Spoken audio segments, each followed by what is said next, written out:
All right. So, hello everybody. How are you? Welcome again to another session of the NASA Tops Open Science team.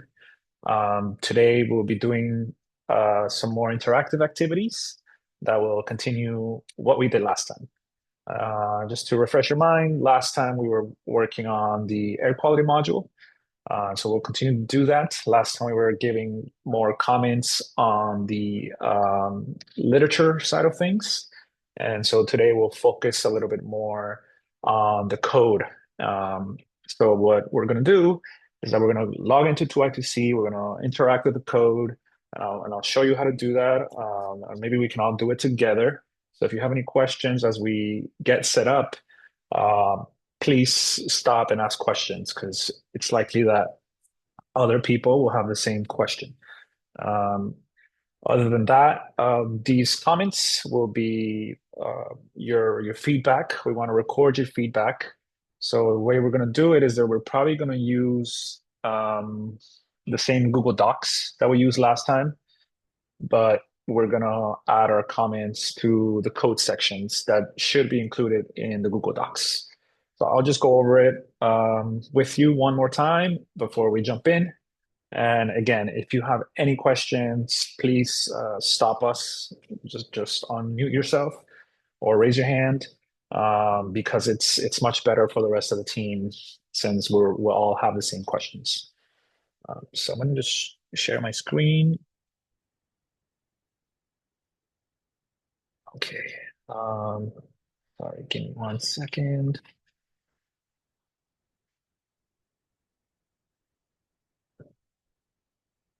Okay, here we go. So yeah, welcome everybody again. So today, as I mentioned, it's a group activity. We're going to be breaking into three groups for the air quality module. We have three lessons that we're going to be looking at, and they're all quite different. The first one is SVI, EJ screen, and PM 2.5. And so, as I mentioned, we'll continue to review this module. We'll focus on the code comments, and we'll be using the 2I2C Jupyter Hub and Google Docs. Christina or Camilla, if I can please ask you to put a link on for the Google Docs folder that we were using last time. I yeah. So once everybody has the link for the Google Docs, if you haven't sent me your GitHub ID, now would be a good time to do it. If you already did, then you should have access to the 2I2C environment. Does anybody have any questions so far? Okay. So I'm gonna send you a link. This is the link is from 2I2C, and they have this Jupyter Hub called Science Core. Um, and the Science Core is kind of the umbrella in which this project is placed in for the Transform to Open Science initiative. And so I will paste that on the chat.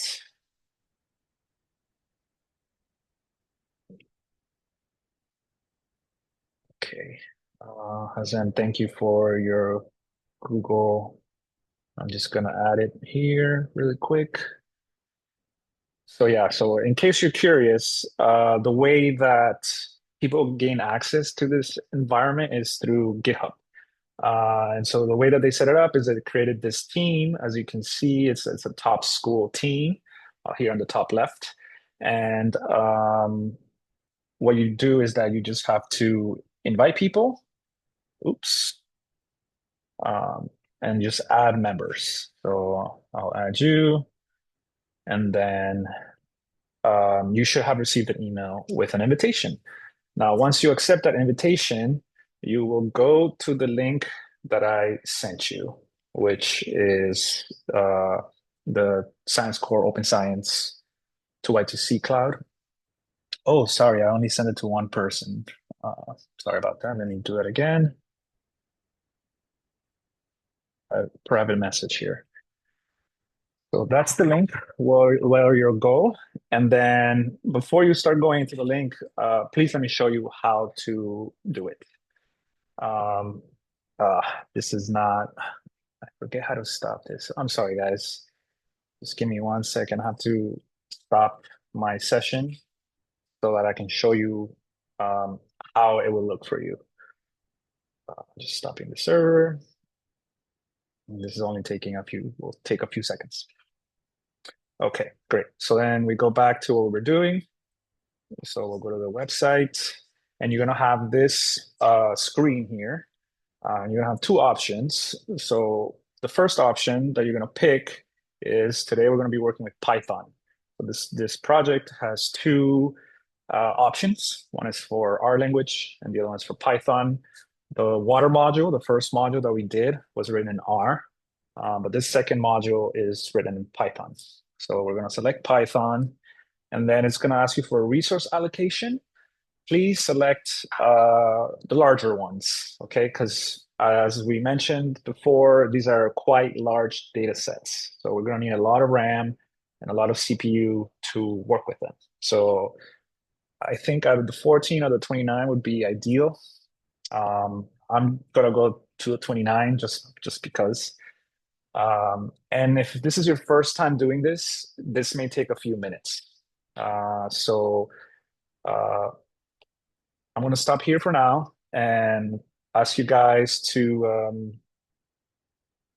see if you have any questions, troubleshoot anything, any issues that you may have right now, so that we can all be on the same page.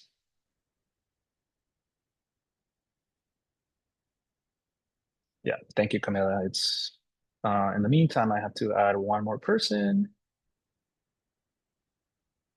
Okay, so everybody should have access. Again, if you do not have access, please send me your GitHub ID. Great. So, did you guys put the? Okay, great. So Camilla already put the Google review folder on the chat. If you came in a little later, please let me know. I'll just repost what Camilla. Oh, thank you, Camilla. Um, so those two links that Camilla shared are the two main links that we'll be using today. So I will share screens with you again. And once you get into that folder, you're going to see the three lessons that we'll be discussing today. I think for today, we'll just break into three groups again. If Camilla and Christina will probably lead some of these teams. And um, then you'll go into your respective folders or documents to make comments. Once you go into these um, Google Docs, if we already kind of did some review on this literature review, but if you keep scrolling, you'll see that we get into code, okay? And this code will reflect, okay, still working there. So this code will reflect what's on the Jupyter Hub. So what it would ask you to do is if you have any comments or anything like that, just do similar to what these folks actually and Dr. Tovar did here. Highlight it and then add a comment. Okay. But the only difference is that instead of being on the text, we're going to be working on these code chunks. So if you see something that you think is weird or some edits, you can highlight and comment, okay?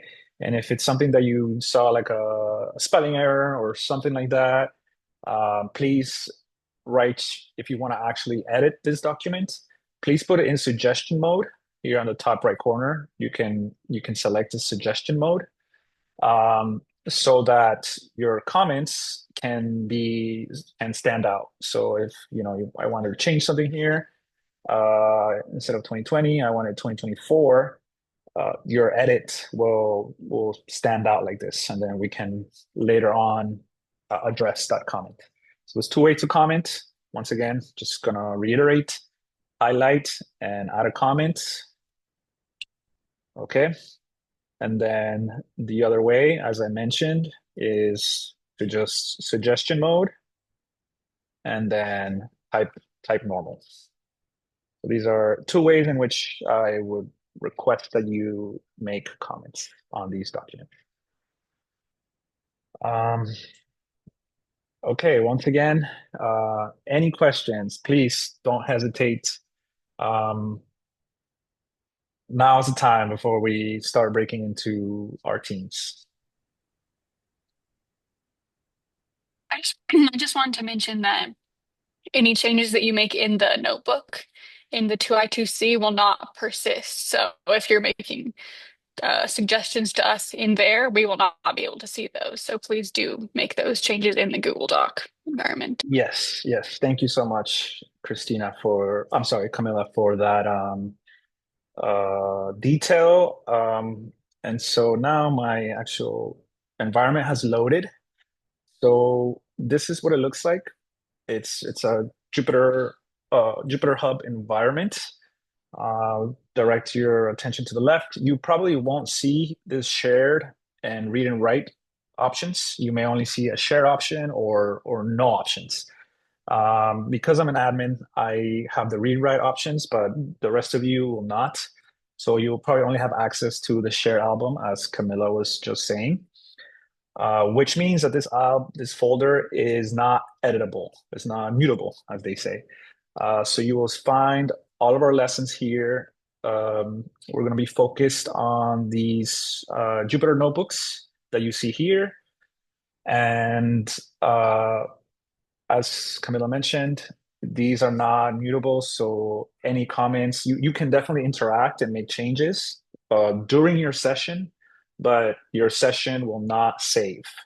So if you do want to make suggestions, you have to make them on the Google document. Otherwise, after we're done with this session, those changes that you make in this environment will be erased.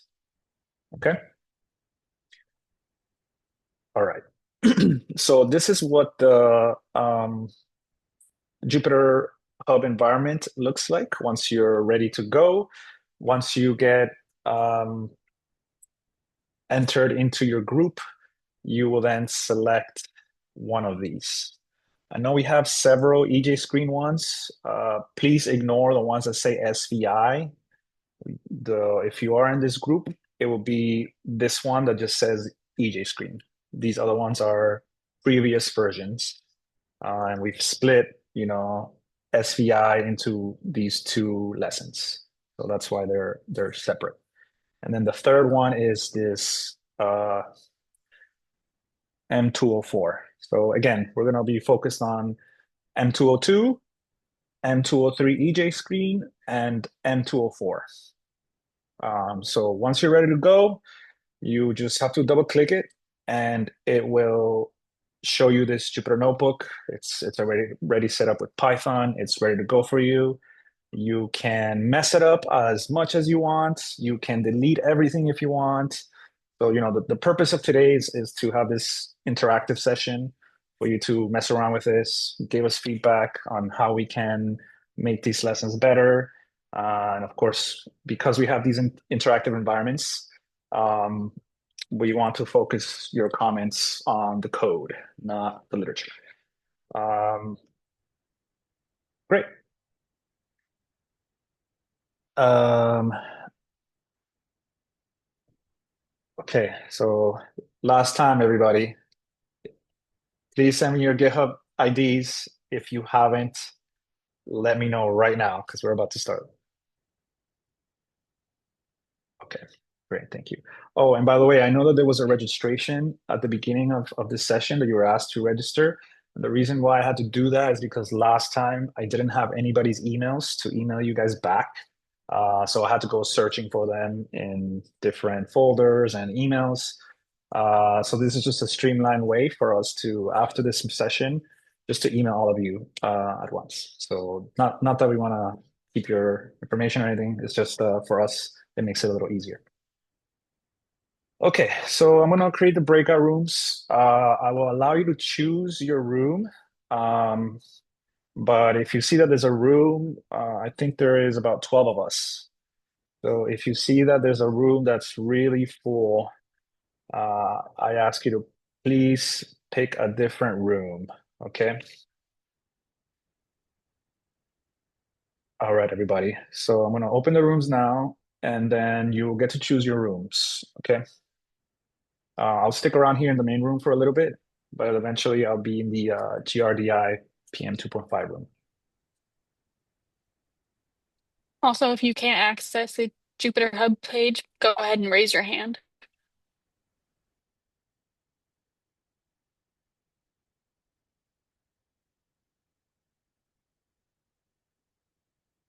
All right. Is everybody able to um, join a room? I think you should be able to join a room already.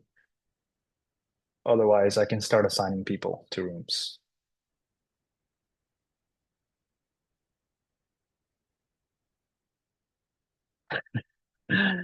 Everybody's going to the SVI room. If some other people can go to the EJ screen and the PM 2.5 room, I'd really appreciate it.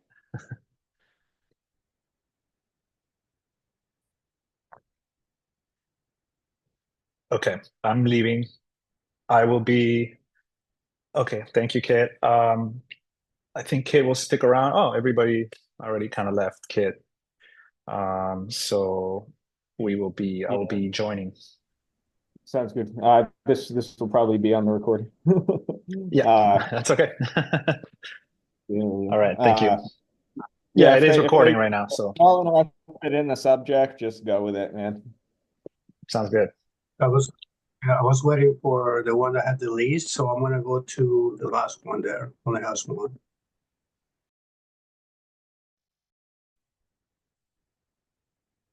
Hi, Young Song, how are you? Good, how are you? I'm doing well. Thank you so much.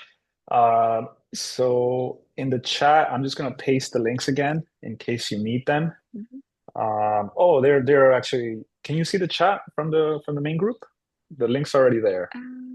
Yes, yes, Okay, great. I already access. All Mhm. right, awesome. So yeah, so try to log in, try to get some access, and work on the 204 one. If you run into any issues or if you have any questions, I'll be here. And yeah, and same goes to you, Dr. Thank you, Juan. And the file name is 204, right? Yes. If you're in 2IC2, yes, 2I2C, yes, it's 204 GRDIV1.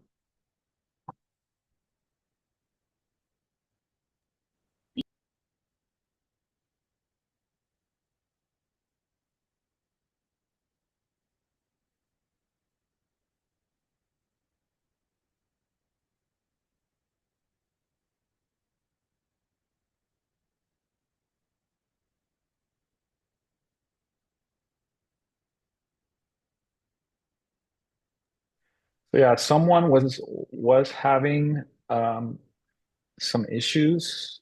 I think it's like in the third or fourth chunk where there's a re projecting.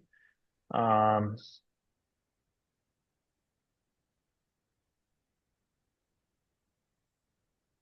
I'm sorry, and someone needs my assistance restarting their. Um, but yeah, I'll be here. Let me know if you have any questions. And if the code for some reason you can't go on, you can always switch to a different lesson, like the EJ screen one, and give us some feedback there as well.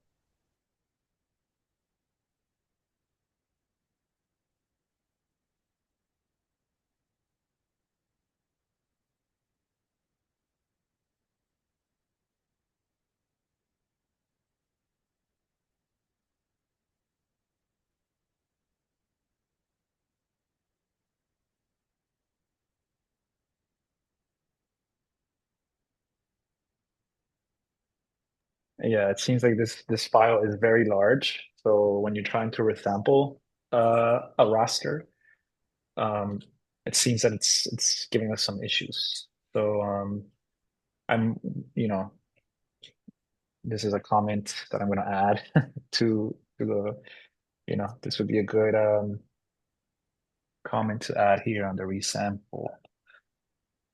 This resample one is a little bit clunky. Resample view. Can we get a random subset on that one? No, sir, unfortunately not. I think this is a good point that you and Akshay made, that we may just need to create some smaller subsets. But there's the issue with that is that the goal for us here is to help people access these NASA data as they are, but I don't see how people can still learn that stuff with a smaller subset too, So I think during these live trainings, perhaps it's just better to have these subsets. Oh, mine worked. Okay, I can continue then. Yeah, mine's Just still yeah. there. Okay, yeah, it takes a So few there is, minutes, but yeah, it did work for me. So there's a way actually to have Python code do a sample. I'm gonna give you a homework for that. cool. There's a way. Yeah. Yes. Please add a comment. So there's a way to gonna load a file and get it to give you a random sample of the data, right? That's So just think awesome. about that. Yeah, I didn't know you could do that. I didn't know you could do that. Do you know if when you get that sample, if it will like spatially, if you can then get that and get another sample? Say, for example, if you're working with two data sets and you need the same spatial sample, I guess you can do that with a bounding box. Yeah, I'm sure that Yeah. there's ways around them. I've actually done it. So, my work too. So you just it takes a long time to do. And think about this, right? I loaded the bigger box too on the environment. So that probably helped. But somebody has a smaller box, they're gonna have a hard time getting this thing loaded, right? So you wanna probably get a random sample. Yeah, yeah. The thing about this lesson is that it was supposed to be like a global analysis. We're supposed to be analyzing multiple countries and comparing them. Uh, so what I can do is, you know, further down the lesson, the countries are randomly selected. Maybe like you get to pick whether it's 10 countries or 30 countries. Um, and and then that subsets the data eventually. But maybe I can rearrange it that those 30 random countries are selected first, and then the data is subset from those bounding boxes. So I mean, I do have to. And you can do that with code too, by the way. I'm sorry. That's what I was thinking. I was thinking that you provide code to give users an option which countries to choose, right? Hmm. Or states or whatever, whichever data you're bringing on. Yeah, That way, the user a little more agency in terms of what they want to choose.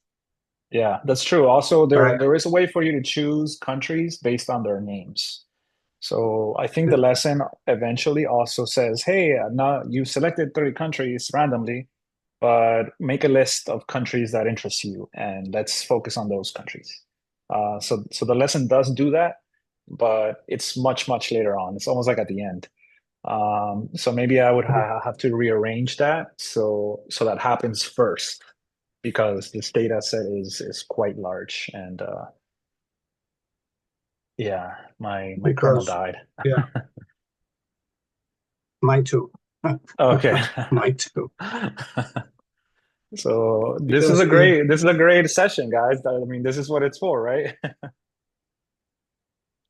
it provides, if you think about how if you start getting problems at the beginning, you, Yeah. you're going to start getting problems, that follow that, right? So what you're saying of, hey, let's get a subset at the beginning so that what you're avoiding all these problems that may happen as you run the code in future uh, code sets, right?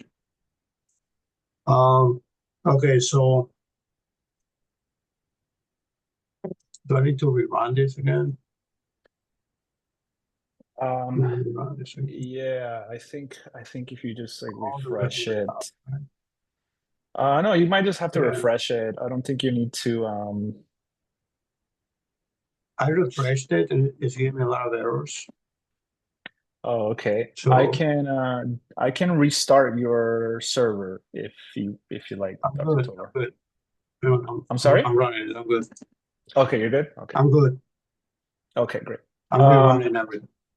Sounds good. Yeah, guys. So I'm sorry if we don't get very far into this lesson. I know the limitations that we're facing, but this is great feedback in these just few minutes. I Mhm. wrote this lesson, so it's giving me a lot of good ideas to rearrange here. So I'm very happy that this is happening. No, you want this to happen when you're testing, right? I'm Not sorry? when you're the. You want this to happen when you're testing. Yes, absolutely.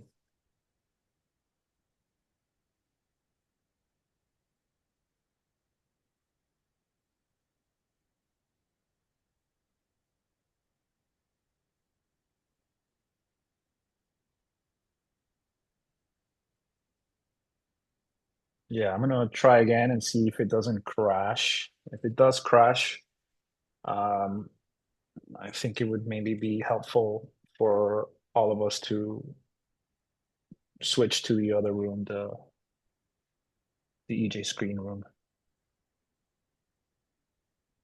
How many records are we talking about on in this particular Records? What do roster you? here? Yeah, I'm not records. sure. What do you mean by records? Like How much files? data I'm trying to. It's not a file. A There's file has records. You go with million records, 2 million records, 5 million records. So I'm trying to read the roster, Mhm. the It, GRDI roster. yeah, I mean these both of these have millions of pixels. They're Yeah, large data sets. Yeah. yeah.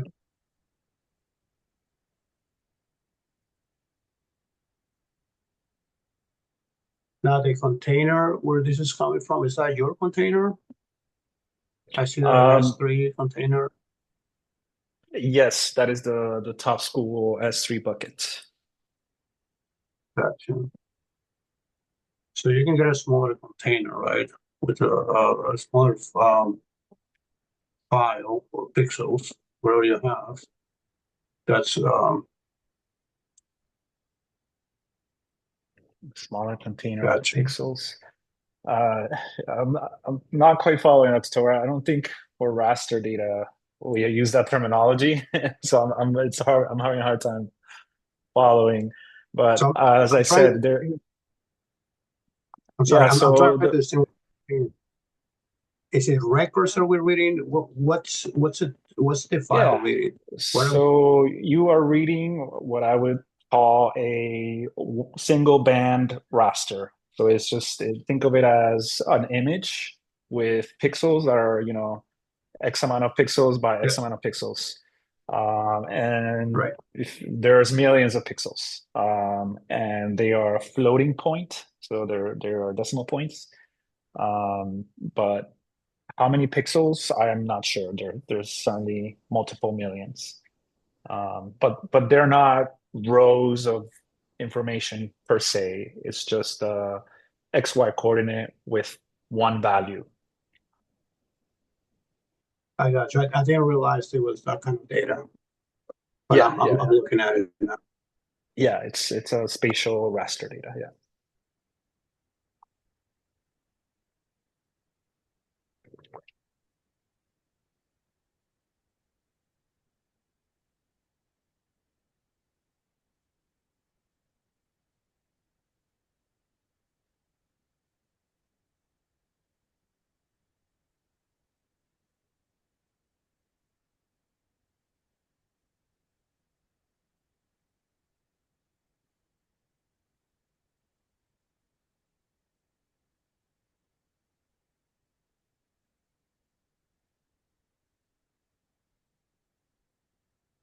Yeah, I mean, if you're still waiting, and it would be also be useful just to read the code and see if you can provide any feedback, even if it doesn't run or yeah, my kernel keeps crashing. So um,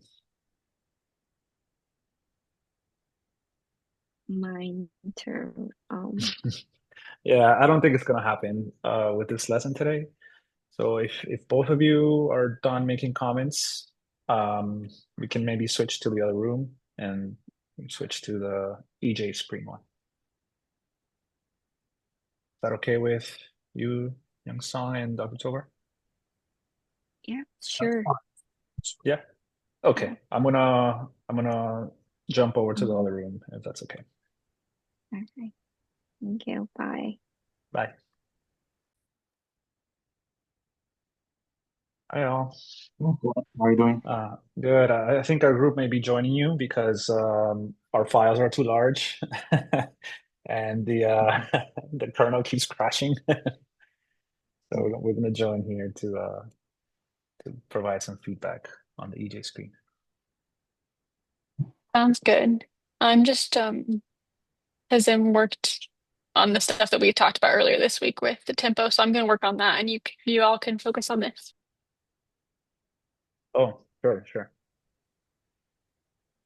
Yeah, so Young and Dr. Tovar, this is a much lighter lesson. I don't think we're using spatial data on this lesson. It's more about EJ Screen, which is an online tool. But Camila and Hazem made some great contributions that do use code. So,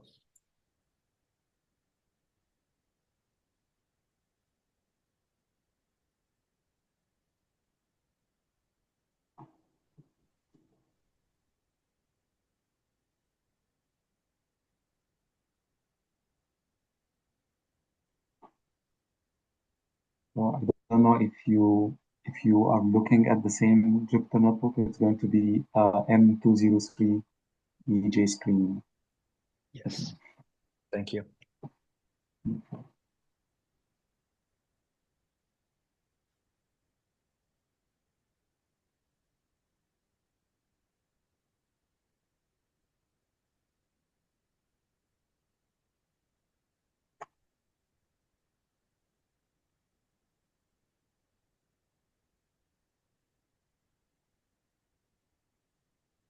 No, I'm gonna say something. Don't feel bad.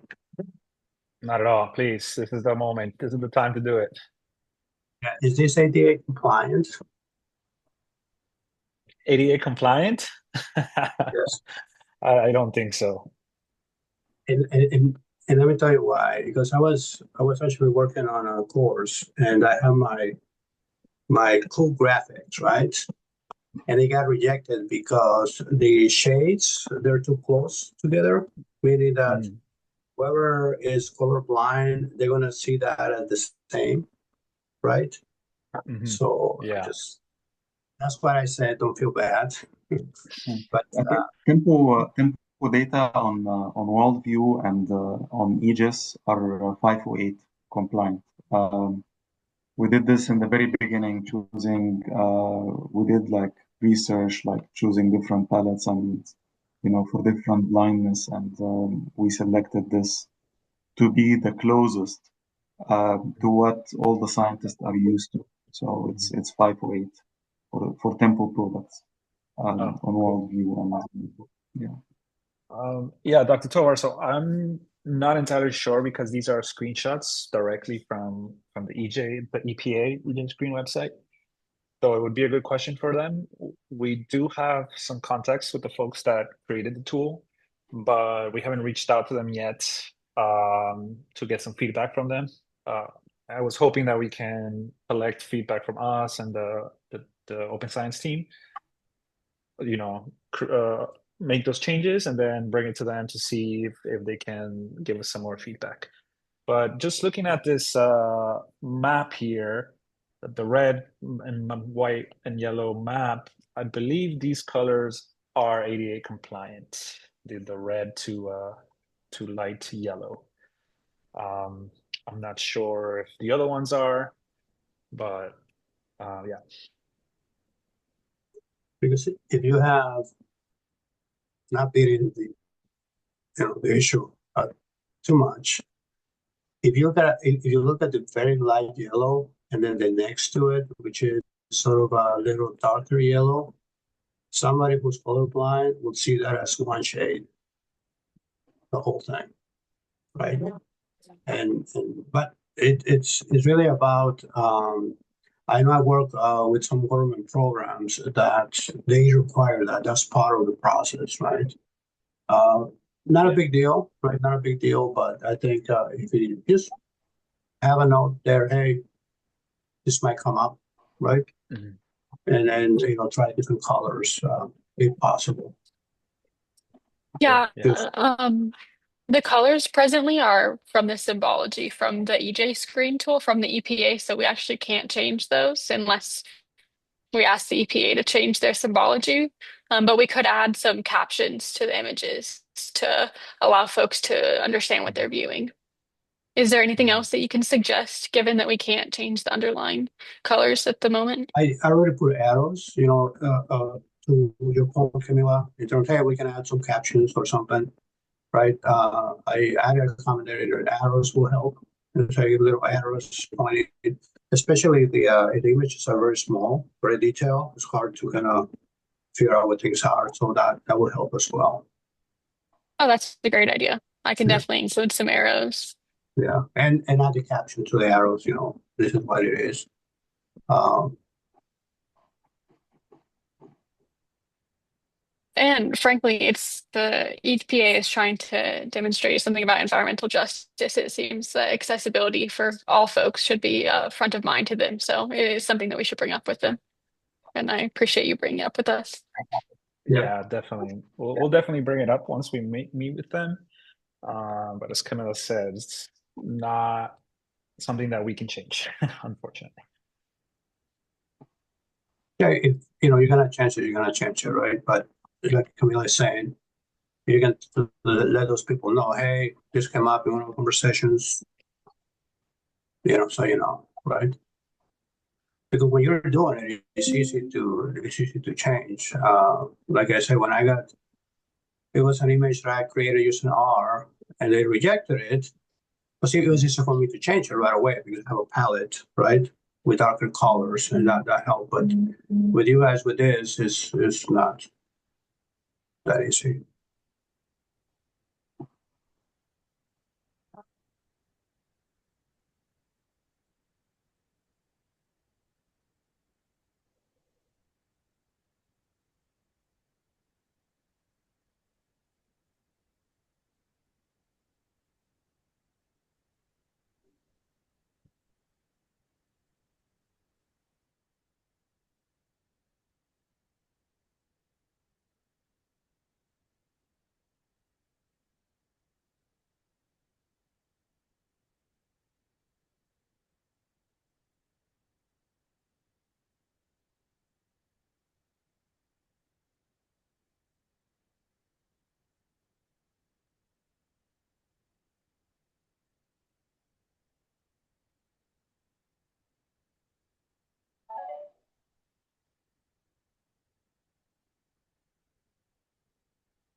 For some of these images, um, are you guys editing the images, or are you using an API to overlay some of the areas on the map? You know what I mean? You're referring to the images where we're selecting an area of the map. Mhm. That's directly in the EJ screen web tool. Okay. Okay. Yeah, I know that it's the with the green colors, it's also probably not great if you're colorblind or have other visual impairments. So Because one of the thoughts that I had was I pull out areas like I use Google or Bing, right? They have APIs, and you can overlay the image actually with your own code to highlight some areas. So when you do that, then you have control over the shading of that area, right? Because now you're coding it on top of it, right? You're overlaying another layer on top of it. So just a thought, right? Yeah, that's definitely a great alternative to this. And I have code. You guys looking for code? So I created some code for that already. Juan, Camila, I can, an R, Yeah. it's an R. Get a project Yeah, on that, you know. I think that would be a great addition to this lesson, maybe as like an additional appendix or another bite-sized lesson, whatever terminology we're using.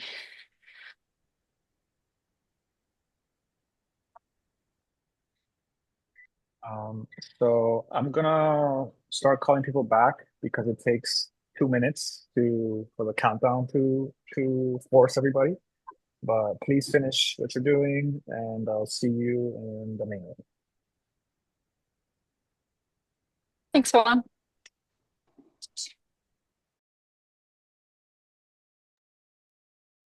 So there, Kit.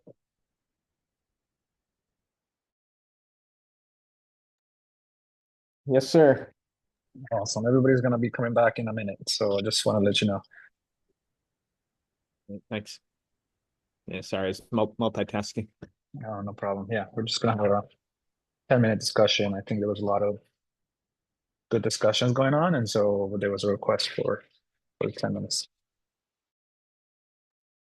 Sounds good.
Hi guys. Sorry, I got interrupted in the middle of my speech.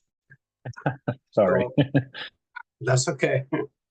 So what I'm going to say is that in order to reach a different audience, right, you might want to start using the low code, no code approach. Not in the whole thing, right? Just maybe in a part of it, so that people say, "Hey, we can do this with R, we can do this with Python, but we can also do this with Excel, a tool that you're already familiar with." Oh, Just a thought.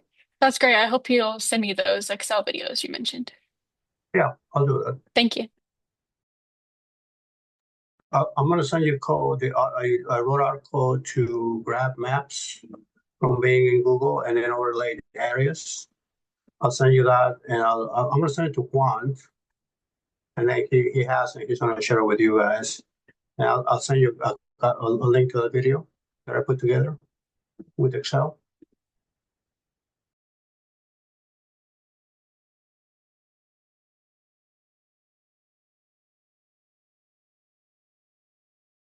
All right, everybody. So we do have about a couple of more minutes, 8 more minutes.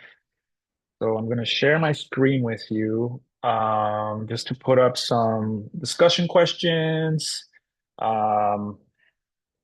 just to get your blood flowing as to some questions that you can think of. And if anybody would care to, give us your thoughts, the group, your thoughts, that would be amazing. In that spirit, I can start. I thought this session was really awesome. I liked that it was very collaborative. I got to discuss the lesson with Dr. Tovar, as well as Young Song. And it was a great discussion, and I feel like I got a lot of ideas just on the first few minutes. I'll open up the floor. I can go next. Uh, so we were running this code, which had a lot of data, and the kernel kept crashing, right? And I think one of the things that are important is to kind of find these things out early on, right? So that the strategy can be rethought, and you guys come up with a different approach so that works. When I launched my PC, my image, it was the biggest one and was still crashing. So one of the suggestion is to get a smaller data set, perhaps, so that things flow correctly. And I think that's very helpful for you guys.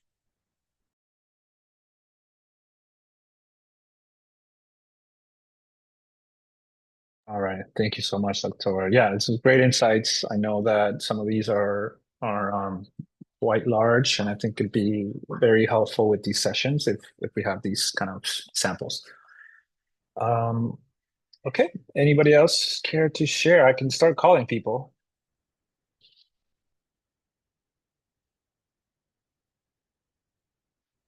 Okay. So, Young Song, I'm going to put you on the spot, if that's okay.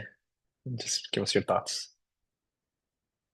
Right. It was the first time to see the code together, and I could heard a lot of good insight from Juan and Dr. Tobar, especially care about the larger audience, like for example the colorblind.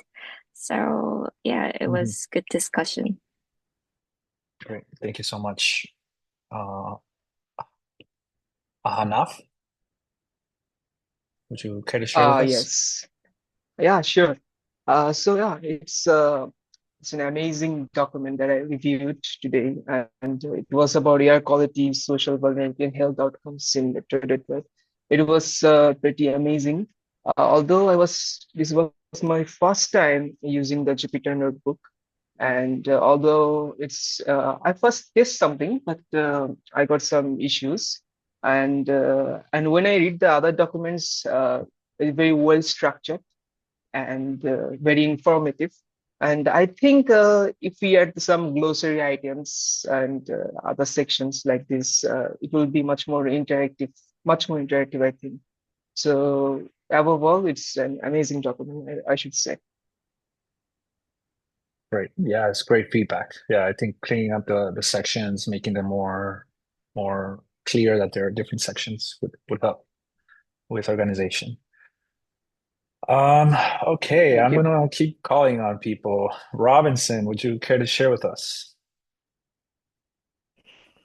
Yeah, so thank you. I was going to the documentation, which is okay. And I also checking on the code, which is well highlighted. Also trying to learn on my machine, and I can be able to see that there's some code that maybe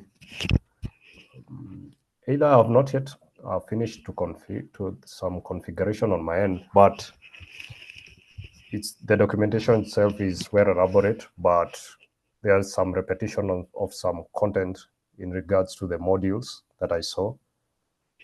And maybe if that one can be a bit minimal to avoid repetition, that would be cool. But the work is well done. Yeah, especially also on the how the data is being visualized as I was trying to learn and understand the code. Yeah, quite impressive. Mhm. Great. Thank you for that feedback. Yeah, that's some great comments. All right, Akshay, any feedback for us? Yeah, so the documentation is good. It's a very long document. So we did the SVI, so that was one of the biggest one. Code-wise, I mean, I agree with Aziz and Robinson. Like, there's a lot of repetition in terms of the module imports. So I've mentioned the same thing. I've added the comment over there that all the imports should be at the top of the notebook so that like we don't have them multiple times imported out throughout the sessions. And there's a lot of prints. It seems unnecessary to have a lot of print statements. I mean, it's a good thing to have them for the debugging purpose, but but when we're going to show it to a wider audience, I don't think we need them. There are a few things, there are few code chunks which kind of give warnings. So they may be not uh like it's not a foolproof solution. So these are like still some incompatible code chunks. They do work, they do function. There's nothing wrong with that, but they give some warning, maybe because of the versioning issue or something of that sort. But Yeah. that is something that we need to take care of. Yeah. Yeah. Do Other you have than any that, the code suggestions? works. Yeah, I mean, I think some of the Python packages and stuff naturally come with warnings, and sometimes you Hmm. can't avoid them. Do you have any suggestions on how we can let people know that these warnings are part of it? You know, that even though there's a warning, you should still continue, you know? I'm not Yeah. sure how we can tell people Yeah, there's one thing we can do. So that's one good practice when we work with Jupyter notebooks is when we, again coming back to the same point, we should have all the imports at the top, and the next thing should be an warning section. So there's like I can pass on the code to you. So that's like we whatever warnings we get, we kind of suppress them so that like the warnings don't show up, but the code still runs. Because as Aziz said, like it was his first time running the Jupyter notebook, so that should not make them feel that it didn't work or it's not working properly. So it shouldn't scare people off. That's what I'm trying to Yeah. say. So we can suppress those warnings immediately. So when the Jupyter notebook runs, Mm, thank you. All right, yeah, so we have time for one more person. If Ying Zhang can give us feedback. I didn't have time for Zen and Drupal because I talked to you, Hazem, I talked to you recently, and Drupal, I talk to you almost every week. So, uh, Ying, if you can give us your feedback, please. Oh, Yeah, sure. So, I didn't see anything that I could do some revision because, most of all, I think it's a really excellent file. And what I really like about it is that, for example, in the beginning, it gave a lot of explanation for the basic packages, and I think it's really friendly for the beginners. So I really like that. great. Thank you so much. Um, all right. So I just wanted to show you some of the notes that I took. Oh, sorry, I'm getting a little lost here. Okay, yeah. So these are just some of the notes. I'll leave this document in the same Google folder that Camilla shared with you. So it will be just an additional Google document called feedback on discussion. And if you want to add more comments, anything that we may have missed or that you want to add later on, please do so. Camilla just added the review folder again on the um, chat. And now you have access to the 2I2C environment. Your access won't be stopped after this. So you'll continue to have access to all of the modules in the 2I2C environment. If you want to keep, interacting with the code or with the other files, you can do so at any time. All right, so great. So again, everybody, thank you so much We're at the top of the hour. I'll stick around for a few minutes. If you have any other questions, I'm happy to um, to chat with you all.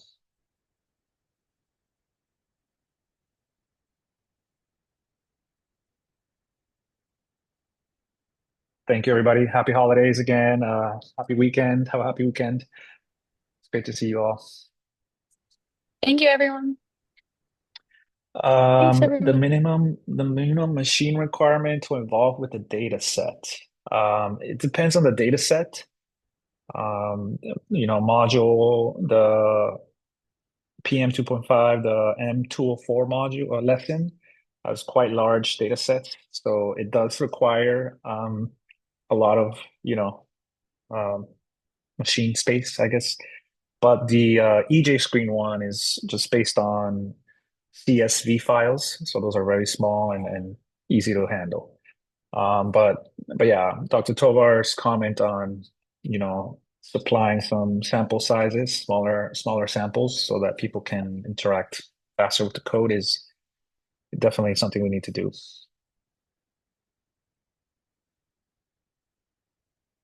But yeah, Robinson, so the 2I2C environment will be open for you. So maybe next time when you log in, just try to use the maximum space, the maximum size RAM. And usually when you select that one, um, barring extra large data sets, it's pretty fast. It's a pretty good environment.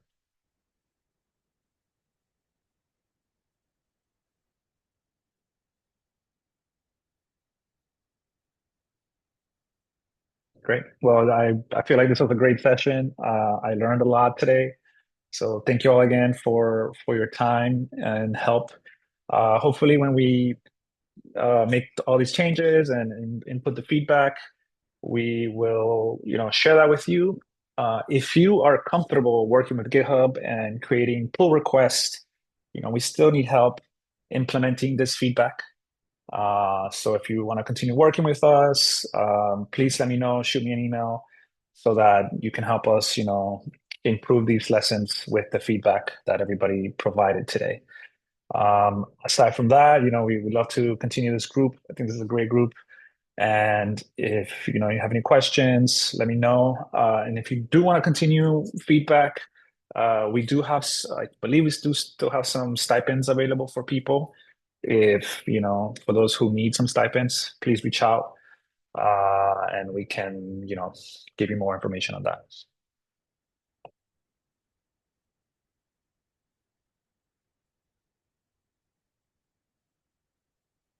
All right. I guess everybody wants to stick around. Yeah, question. I wanted to see like if anybody wants us to speak, but did you think of using AI to have like a kind of virtual somebody speaking, like teaching the lesson? I don't know if you probably think of this already. I mean, I don't even know how you to even start doing that. So, but we have talked to some folks from the NASA Acres. I forget which center it is. But they do have a gentleman that is an AI like, expert, and he is interested in submitting a lesson on AI. So that's kind of as far as we've kind of gotten involved with AI. Okay. We've tried to use Talking AI about we try to use AI from some lesson development, but it hasn't been very useful, it has been useful to create summaries and to generate icons and basic things like that. But we haven't had well, at least I haven't had a successful try at using it more robustly. But I think we do want to create some AI lessons to teach people about AI. Oh, George Sellis is the kid just added a link there on the chat. okay. There are some I didn't use one. I did try it, test it just to give it what you want the animation to say or whatever. Just feed it the information it's going to generate a video. Oh wow, You that's pretty know, cool. yeah.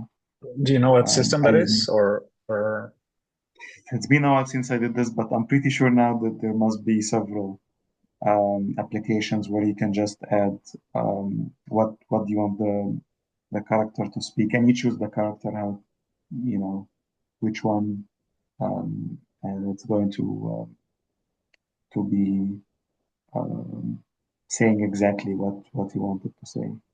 So that has been cool. It's the I tried it was like seven, and I don't know, like 30 seconds, something like this, giving it something to say as a trial.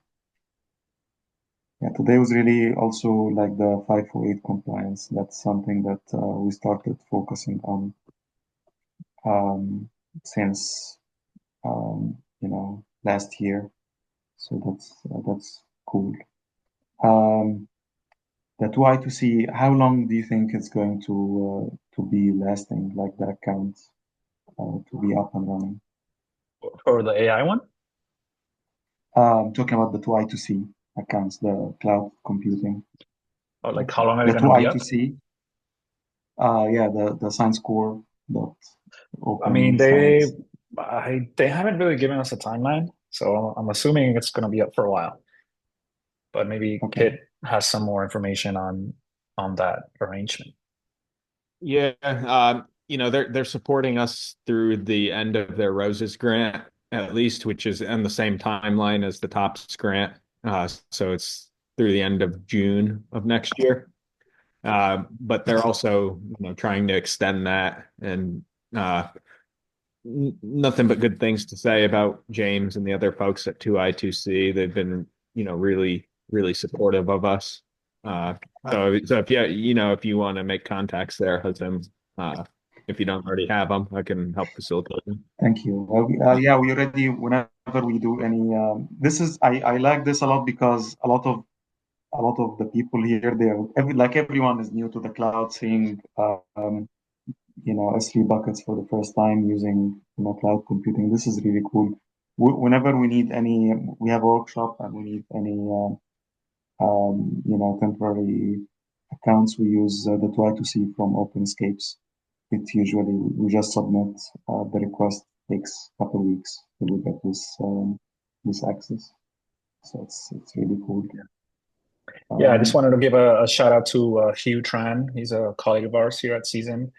He managed to stand up these Docker images for us today. So if it wasn't for him, we wouldn't be doing our lesson today. So thank you, Hugh. He couldn't be here right now, but I owe him a huge gratitude to him. So I guess I wanted to touch base a little bit on the continuance of all these resources that we're using for this research, right? And I know that Kate just mentioned, hey, come June of 2025, the grant is going to be completed. I think that's the deadline, right? Kate, is that the same? Is that the same for 2I2C collaboration and then providing those resources? Are they going to stop also funding this? Are they going to stop providing those resources? Yeah, I'd say it is funding dependent for them. I don't know the exact date. I know that they're committed to support us through the length of our grant. Uh, but I know that they've also received funding from NASA in a number of different ways. So it's a conversation that we need to have. Yeah, because yeah, sorry, my just to add that I've been having conversations with Kit about trying to submit for more funding. And this right. kind of goes back to the trainings that Hazem was talking about. Hazem, there is um, this program, NASA Scopes, that grants some funding to create these trainings um, or to actually do the trainings. And you submit a proposal. It's called NASA Scopes, and it's also for students. I think it's for master students. I mean, there's a whole website so it's not just for professors or PIs. I think students can also submit. And the idea is that you submit to do a training or a curriculum. Hopefully it's for an underserved community. They usually tend to focus on those. And yeah, and then they kind of match you with a team to assist you to do the training. So, we're having some ideas to maybe grab these materials, Dr. Tovar, and, submit some for some funding to do live trainings or virtual trainings with this material. And I get that. I get that. And I think that was one of the goals that you guys had, right? To provide some training on this content. My bigger concern is creating dependencies with, I appreciate like to see, providing the resources, very grateful for that. I guess my Yeah. my concern is that once we're done, right, once this grant has come to an end, the idea is to continue that community collaboration, right? To continue having the research and getting all these people who are here involved in it and just continue the process, right? Is to be able to have that conversation with them, right? With James. I think I actually met James and trying to figure out what's the path forward. Can we continue relying on those resources so that we can feel a little bit assured that, yes, we're going to have that, right? If not, we need to start changing the strategies a little bit. And there are a lot of things out there that we can use that are open, for us, open code, and we can start just transferring everything very easily to another platform. It's just that we need to know where we're going and how we're going to proceed with that process, right? And having a smaller data set sample will help, because then we can say, hey, we couldn't find, and there are a lot of resources out there I use them for my students. But let's say we could not find a resource, then we can package it in a way that people can run it in Anaconda as an example, right? So there are different ways that we can approach this. We just need to figure out what's the path forward, right? Are we going to get continued support from James over there, or do we need to start looking for another way to continue this process? And the whole idea behind this is, think about this. You got to make it the barrier to entry, and I always look into that. If I'm providing a concept to students and I don't provide the right tools, they're not going to like it. They're going to say, this is so hard, I don't want to do it, right? So what we want to do, we want to provide a very easy to use tool for somebody who's learning how to visualize data, for somebody who's learning how to code in Python or R, right? So the idea of having those tools readily available is very important for everybody to be able to get involved. Go ahead, kid. Yeah, no, I agree. I put some responses in the chat, but I think that, we should look to be able to deploy these Docker images in other online platforms. And then I think, in the long term for the sustainability, we need to have a tutorial, a lesson zero type tutorial where people can just grab the whole repository and know how to run it locally. But there is a concern that at some point 2I2C won't be able just to give this to us for free anymore. We know that is going to happen. So, over the next 6 months, we have to check and see if these other platforms will be sufficient. And then I think, we've been talking about short form lessons or bite-sized lessons that use much smaller data sets. I think that's also will be critical for this long-term sustainability of the project. Yeah, I mean, And I think it's maybe something that we should bring up to the Tufts folks at NASA, that there's a need for these virtual environments, especially for people that don't have computers that can with enough memory and RAM. But I think there is a need for them. So I think NASA, being the funder here, can maybe step in, but otherwise, as Kit said, we just need to figure out, some other solutions. And I know Hugh again is just expanding some sort of Jupyter hub for season, but I don't know how much space or what kind of environment it will be. So Just something to think about with the holidays, right? We don't have to have answers right now, guys. Just think about that. And then, the solution will come. You need to figure out what to approach. I know Kate mentioned code spaces and collab. We can use all those things. I've actually asked Ashley a couple of weeks ago to start looking to code spaces for this project a little bit. So we can start, that's a free solution right now. But again, we're going to run into the same situation, how long is that going to run? Because at some point in time, if they don't get a profit from them, they're going to take it away. And I know in the back end, Microsoft, they're using Microsoft resources to do that. GitHub's doing that. So it's just something to think about, worst case scenario. We put something together to run locally, right? Like Kit mentioned, hey, we could get smart data sets, and then we provide some instructions on how to do it in your machine, right? Yeah.